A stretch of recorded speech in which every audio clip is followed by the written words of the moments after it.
Hey guys, it's Kaitlin and welcome back to my channel. I am currently a rising junior at Emerson College in Boston, and this past spring 2021 semester I spent in Barcelona, Spain studying abroad. I'm back home and not in Europe anymore, and it's crazy to think that I spent the last 6 months on a different continent, in a different country, a whole different lifestyle, and I'm ready to share it with all of you. So in this video, I'm just gonna break down all of my experience from the whole application process to during the experience and everything in between: classes, making friends, roommates, housing situation. So if you want to jump to a specific section or if you're looking for something specific, I'm going to be putting timestamps in the description box. So as I said, I just got back home like a couple weeks ago. My roommate and I did a tour around Europe. We went to France, Belgium, Italy, and then more of Spain. So if you guys want to check out that vlog, I haven't uploaded it yet, but if you're subscribed to my channel and you have the post notifications on, you can be the first one to watch that video when it comes up. Also, give this video a thumbs up, and if you know anyone that's looking to do study abroad, share this video with them because I feel like this would be helpful. Let's just jump right into my experience because I know this video is going to be a big one, so let's just get into it. Okay, so firstly, I'm going to be talking about how I chose my study abroad. So before I came to college and before I came to Emerson, I knew that I wanted to go on study abroad. So before I looked at anything, I wanted to know when I was going, where I will be going, and how I will be doing this, with what sort of program or with my school. I had to think of all of the logistics before I started to apply to the program. So firstly, I chose Barcelona, Spain, and I knew that Emerson, my school, had a program offered with them, not through Emerson, but with an exchange program with an exchange university. And so next I needed to know when I wanted to go. So I knew I wanted to go during my sophomore year, second semester, because that's just how it aligned perfectly with all of the classes that I wanted to take and just my entire 4 years at school. Then COVID happened my freshman year of college, and everything kind of was very uncertain. So next, after I figured out everything, like I wanted to go to Barcelona, I wanted to go now, this was the pre-departure application steps. So of course I had to apply to the program, and luckily I had an advisor through Emerson that pushed me to make this decision because it really was a big decision. November 2020, that's when I was applying, and that's when the second wave in Europe was happening. So everything was very uncertain, and I was just like, I'm really gonna be doing this, aren't I? And so I kind of just went and did it, and I applied.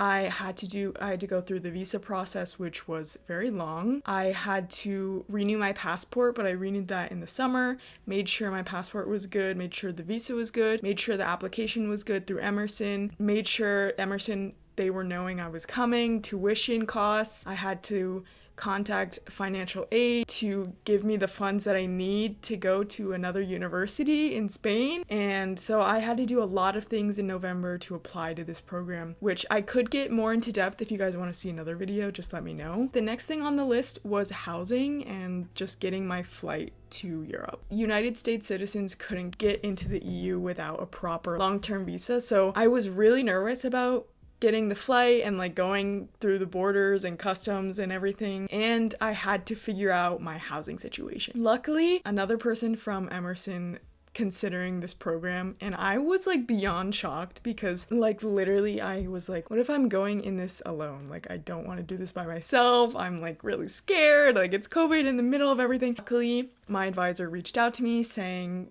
there's another person interested in the program, and that's what led us to get an apartment together. So a lot of you have been asking me good student housing recommendations in Barcelona and just like in Europe, but I actually found my apartment on Airbnb. This was just a really convenient, good option for the two of us. So we were just like, yeah, let's do it. Let's sign up. We were running out of time. And so luckily we found an apartment. We did that. We got the flight, and then that's when we made it to Barcelona. And even before we had to take the flight, we had to do a COVID test 72 hours before departure. I had to get a credit card that had no foreign transaction fees. I had to switch my phone plan, and that was a mess too. But those were all of kind of the pre-departure steps I had to take before I actually landed in Barcelona. So once I landed in Barcelona, that's when we started the whole experience. If you want to watch my move-in vlog, and I have a first week vlog in Barcelona, so check that out. So next up was welcome day and classes to begin with. Choosing classes was kind of frustrating because before I came to Barcelona, I only chose the classes that I'm interested in taking, not the classes I actually were taking this semester. When I got onto the flight to Barcelona, I had no idea what classes I was taking and like what I was doing, so I kind of just hopped on the plane and was like, okay, we're doing this. So that entire first week, it was kind of just a lot of chaos. I was trying to coordinate with my advisor to see what classes coincided with my credits at Emerson and the classes in Barcelona. So everything was kind of just a mess, and I ended up taking 5 courses, and you can watch my other vlogs to see what the classrooms were like, what the school atmosphere was like, what my classes were. Next, I'm going to be talking about how I managed my finances. The first times I went grocery shopping in Barcelona, and even before I came to Barcelona, I made a whole like budgeting calendar as to see like how much money I can spend in a week and in a month. So this really helped me because I made sure I was like vigilant about my spending and the funds that I had in my bank account before I went out and actually spent money on food, things to do, entertainment, day trips, weekend trips. I made sure how much money I was allocating towards different things, which really helped me in the long run. So I recommend doing like a budgeting calendar just to see like how much you're spending on groceries a week, your day trips, transportation, just see how much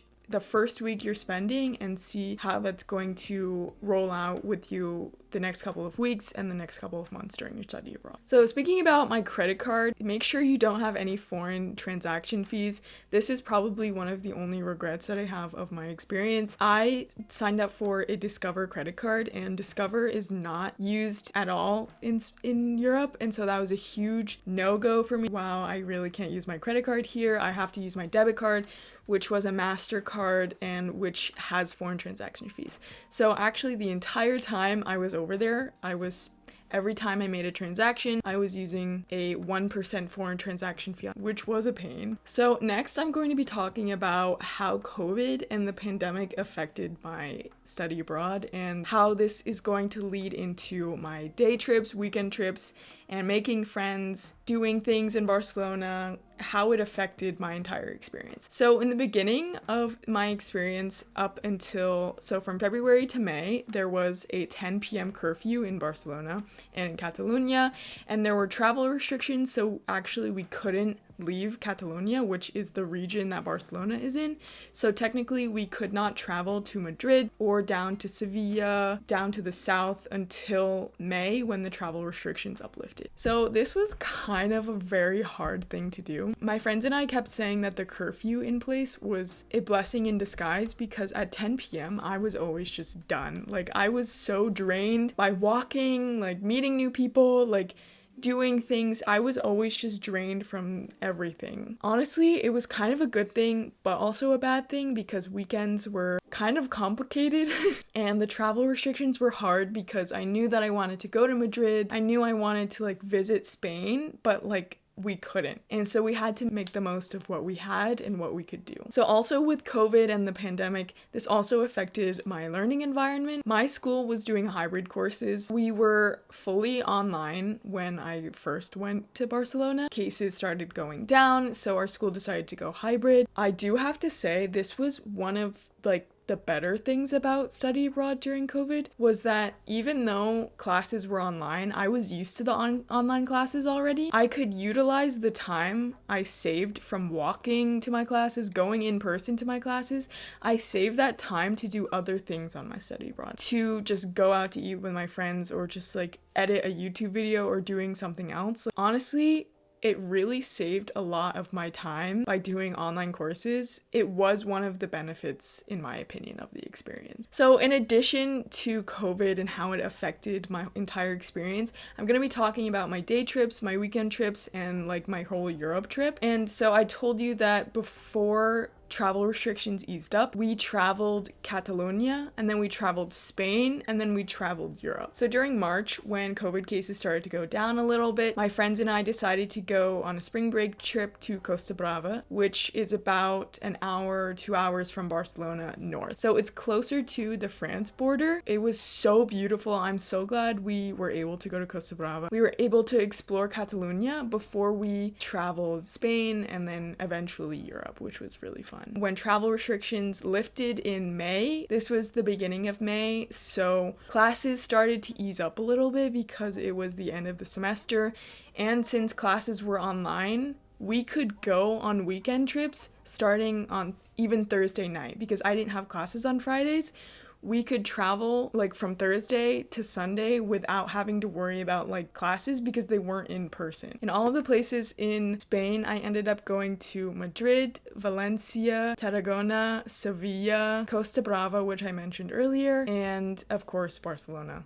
But I also went to small cities within there. That was the entire month of May. Like, we were just going, in the beginning of June. And June 15th was when we moved out of our apartment and we said goodbye. And then we went to Mallorca, which is an island in the Mediterranean, which is a part of Spain. And then from Mallorca, we went to Bordeaux. From Bordeaux, we went to Paris, and from Paris, we went to Belgium, and then from Belgium, we went to Italy, we went to Florence, Rome, and Ancona, and then we headed back to Barcelona for a couple more days, and then now I'm home. So it's been my May and June were very long months, and there was a time where I just wanted to go home because I was a little homesick. I just want to preface that even though there were travel restrictions, and even though we were literally living through a pandemic, we still are. The vaccine rollout is fast as it is in the United States. Not a lot of people in Spain were vaccinated when we were traveling, so there was still a lot of uncertainty while traveling. But I also just want to preface that it's not impossible to travel during my study abroad during the pandemic. So next I'm going to be talking about managing my time. In the beginning, I had a difficulty to manage my social life, my education, my school life, my mental health, and I had an internship back home, and just like life in general. It was really hard for me to balance like all of that, and you'll get into your rhythm and your routine. At first it was really hard to like get into the rhythm, but eventually I made it through there. Okay, so the next thing I want to talk about and discuss are friends and how I ended up choosing my roommate to stay with in our apartment in Barcelona. So as I said earlier, my roommate story is kind of interesting because both of us only knew each other. We both go to the same school, and we're a pretty small school, so like you kind of know people here and there and everything, and so we only knew of each other. We met one day like in freshman orientation, so we didn't really know each other. Then we still decided to have an apartment together and like live together. I think like the first time we really met was at the airport in Barcelona. Eventually our roommate situation turned into like a friendship, and honestly I wouldn't have had it better any other way. Honestly, I think if I didn't have a roommate such as her, I don't think the experience would have been as good as it was going to be, because I feel like the people who you live with in like your living situation in your home is like either a hit or miss, and we completely bonded really well. Our living habits were very similar. So if I have any tips for roommates in Barcelona, yes, get a roommate because it will help split costs for apartments that's like anywhere in the world, but also you'll make new friends and you'll like have this experience together that we will cherish for the rest of our lives, which is really fun. But it also just made the experience 10 times better to have her there, and like we could always like check up on each other, which was really nice. And in regards to friends, I was talking earlier about how I met all of the people in my program on this welcome day. Welcome day happened the literal first day after we arrived in Barcelona. I arrived in Barcelona January 31st. Welcome day was February 1st, 2021. So I met all of the people in my program everyone from Italy, Belgium, a lot of places in the EU. The two of us were the only people from the United States, so it was really nice to be able to like meet people and know people that weren't from America and that didn't have a similar background as us. It would have been like, I think, more comfortable if I knew more people, but since everyone spoke English and everyone was so welcoming and friendly, honestly, I loved meeting everyone at this day. So some of the people that I met on this very first day became like literally my family and my best friends throughout this experience, and this program was really helpful, especially during COVID, because I'm glad we got to meet each other in person, especially on the first day, because all of our classes were like online. And so right at the beginning, when our program decided like, hey, like let's put all of you guys together during this one day, I found that really helpful. And to meet people like on the first day, that was the best, because the day after that and then the day after that, we just like kept hanging out and then building these relationships and bonds that lasted the entire 5 months of this experience and will last for the rest of my life, which that's crazy to say, but it's true. So next, I'm going to be talking about the language barrier. If you've been on my channel, you know, before I came to Barcelona, I had absolute no knowledge of Spanish at all. And in Barcelona, they speak Catalan and not even Spanish. So it was really hard to like adapt to that. And to be honest, it was really difficult for me in the beginning, because sometimes, luckily, my roommate, she's fluent in Spanish. So she was able to like help me get around.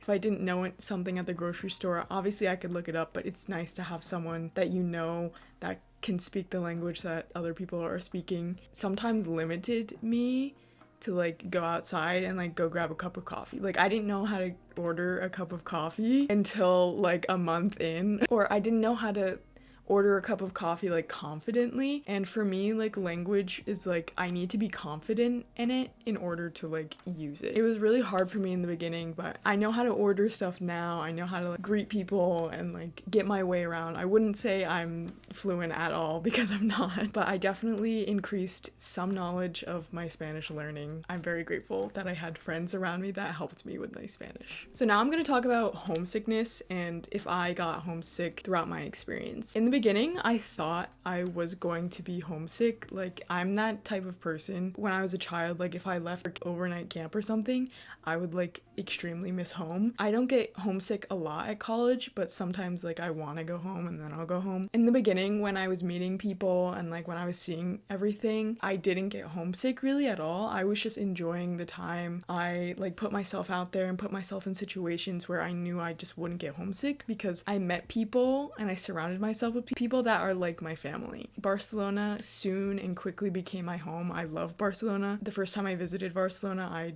like completely fell in love, and that's why I really consider it one of my homes. Very comforting city, and all of my friends around me, like we were all kind of like going through the same thing, like meeting new people, living in a different country. It was really comforting to know other people were going through a similar thing as me. I think that kind of lessened the homesickness. The time difference was a little hard, because Boston, where all of my friends were like 6 hours away. My family was 6 hours away. It was a little difficult in the beginning with the time zones. I'm getting to the bottom of my list now, and one of the things that I really want to like stress, if you are considering study abroad, or if it's like in your future somewhere, or you're just curious about study abroad, the number one thing that I recommend you do is document your experience. I am so grateful and glad that I documented my experience, whether that was journaling, talking to someone, like creating voice notes. I vlogged my experience. Just document your experience in any type of way. Honestly, I forget most of the things, and I can just click on one of my YouTube vlogs and then all of the memories will come back again. I already miss it, and I've only been back home for not even 2 weeks now. The best thing I have to going back is my footage and all of my notes that I wrote. So please, if you do study abroad, document your experience. Make a YouTube channel. Literally, just do it. Trust me. So the last thing I want to talk about is, I think, a really important question in terms of like my whole 6 months and my semester abroad. And the question is, do I have any regrets for this experience? When I was first asked this question, I was like, I really had to think, because to be honest, I couldn't have asked for a better experience. I will stress this enough, like, your experience will be completely different from mine and everyone else's, because you determine how your experience goes, whether that's you meet friends, you go travel, you eat new things, you learn the language. I really don't think I have any regrets, besides the one credit card foreign transaction fees. That's like the only thing. If there's anything in Barcelona or if there's anything in Spain or Europe that I regret doing, I really don't think there is. I truly enjoyed my experience to the fullest extent. I couldn't have asked for better people to surround myself with, better food, a better apartment. It was an unforgettable experience that I will truly not forget in my life. With that said, comment down below if you are thinking about doing study abroad, or if you're just curious about study abroad, or if you've done study abroad already, and where did you go if you did do study abroad, or where do you want to go if you want to do. Comment that down below. I'm really curious, guys. If you enjoyed this video, please give it a thumbs up, and if you're not already subscribed to my channel, please do so down below and click the notification bell to be notified every single time I upload here on YouTube, because I'm starting to get back on the grind. And follow my Instagram if you want to see more of my experience. I've posted so much about my trip to Europe and my just all of study abroad, whatnot. And yeah, if you guys want to check out any of my vlogs that I did, the playlist will be down in the description box below. But I hope you did enjoy this long video. Thank you for sticking around if you are here at the end. Thank you so much. And I will see you guys in the next video. Bye!